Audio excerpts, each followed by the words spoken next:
جانتے ہو جب اللہ تعالیٰ تمہارا وقت بدلنا چاہتا ہے تو تمہیں کچھ خاص نشانیاں بھی ظاہر کرنے لگتا ہے۔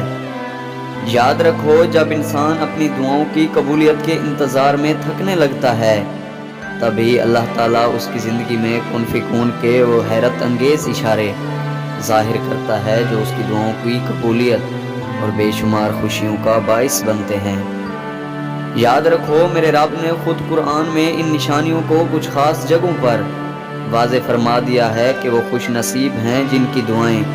عرش سے معجزات کے در کھلوا دیتی ہیں۔ یاد رکھو قرآن خود کہتا ہے کہ وہ اللہ ہی ہے جو تخلیق کا منصوبہ بنانے والا اور اس کا نافذ کرنے والا اور اس کے مطابق اس کی صورت گری کرنے والا، اور قسم ہے قلم کی اور اس چیز کی جسے لکھنے والے لکھ رہے ہیں، تم اپنے رب کے فضل سے مجنون نہیں ہو، اور یقیناً تمہارے لیے ایسا اجر ہے جس کا سلسلہ کبھی ختم نہیں ہونے والا، اور بے شک تم اخلاق کے بڑے مرتبے پر فائز ہو۔ اگر تم یہ سوچ رہے ہو کہ جب اللہ تعالیٰ اپنی غالب حکمت اور مصلحت کی بنا پر تمہاری تقدیر لکھ چکا ہے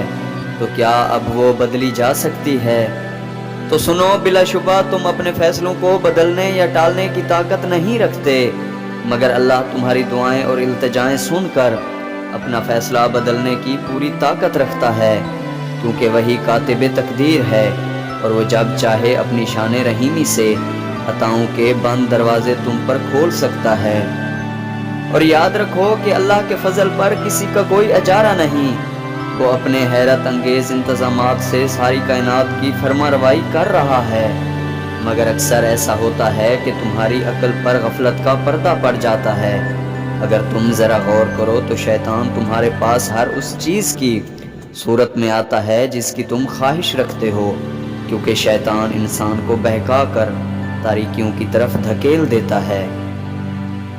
یاد رکھو جب حضرت یوسف علیہ السلام کو کنویں میں گرایا گیا تھا تو انہیں معلوم نہیں تھا کہ یہ نئے سفر کا آغاز ہے، یہ بادشاہت کا سفر ہے۔ یاد رکھو جہاں ایک دور ختم ہوتا ہے وہیں سے دوسرے دور کا آغاز ہوتا ہے۔ جانتے ہو جب تم اپنی بیس کو سپر نیچرل بناتے ہو، اپنے بیسک سٹرکچر کے اندر یہ چیز لاتے ہو کہ اللہ ہی سنبھالے گا، تو جان رکھو یہ بھی ایک بہترین وقت آنے کی نشانی ہے۔ نبی کریم حضرت محمد صلی اللہ علیہ وآلہ وسلم نے فرمایا کہ جب تمہارا ایمان اس بات پر ہو کہ جو رب کرتا ہے وہی تمہارے حق میں سب سے بہتر ہوتا ہے تو اللہ بھی اس سے راضی ہو جاتا ہے۔ جانتے ہو بہترین وقت شروع ہونے کی سب سے بڑی نشانی یہ ہے کہ جب تم اپنے سینے میں اس غم کو بھی جگہ دیتے ہو جو اس خوشیاں دینے والے رب نے تمہیں محض آزمانے کے لیے دیے، اور پھر ضبط کے بندھن میں باندھ کر تم اپنی ذات کو فنا کر کے عاجز ہو جاتے ہو، تو یہ نشانی ہے کہ اللہ تمہارے حالات کا رخ بہت بہترین راستوں پر موڑنے والا ہے۔ جانتے ہو اللہ تو مسلسل انسان کو یہ یاد دہانی کرواتا رہا ہے کہ وہ ان چیزوں کی فکر نہ لے جو اس کے اختیار سے باہر ہیں، اور ان کا خوف نہ کھائے جن چیزوں کے بارے میں وہ مسلسل سوچتا رہتا ہے، کیونکہ اللہ بے شک بہتر کرنے والا ہے، اور وہ چیز انسان کو ضرور دیتا ہے جس کی انسان تمنا کرتا ہے۔ یاد رکھو اللہ خود فرماتا ہے کہ اپنی سوچوں کو اندیشوں سے پاک رکھو، میں ہر چیز پر قدرت رکھتا ہوں۔ سنو تم غم پر مضطرب نہ ہو بلکہ خود کو ضبط کرنے کا عادی بناؤ، تو اللہ بھی وہ تمہیں طاقت عطا فرمائے گا جو تمہارے بہترین وقت کو شروع کرنے کا سبب بنے گا،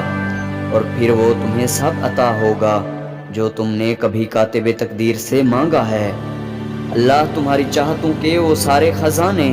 تمہاری جھولی میں بھر دے گا جس کے تم منتظر ہو، وہ رحمان بہتر کو بھی بہترین کر کے نواز دے گا، وہ تمہارے غموں کے اس سفر کو خوشیوں کی منزل بنا دے گا۔ یاد رکھو وقت بدلنے کی ایک نشانی یہ بھی ہے کہ حضرت امام علی علیہ السلام نے فرمایا کہ جب تمہیں اپنے رب کا ذکر سننا اچھا لگے تو سمجھ لو کہ تمہارا وقت بدلنے والا ہے اور اللہ تمہاری زندگی میں خوشیوں کا نیا موڑ لانے والا ہے۔ یاد رکھو خود کو یوں کمزور اور غم زدہ نہ کرو، اگر تم نے اپنا معاملہ خدا پر چھوڑا ہے تو اس فکر سے آزاد ہو جاؤ، ان قریب اللہ تمہاری قسمت میں ایسا لکھے گا کہ تمہارا دل خوش ہو جائے گا، کیونکہ اللہ خود فرماتا ہے کہ بے شک تمہارا انجام آغاز سے بہتر ہوگا انشاءاللہ۔ ویور، اگر آپ کو یہ میری ویڈیو اچھی لگی ہو تو پلیز اس ویڈیو کو لائک، شیئر اور چینل کو سبسکرائب ضرور کر دیں، اور میں دعا کرتا ہوں کہ اللہ پاک آپ کی ہر ایک نیک دلی خواہشات پوری فرمائے اور آپ ہمیشہ مسکراتے رہیں، آمین۔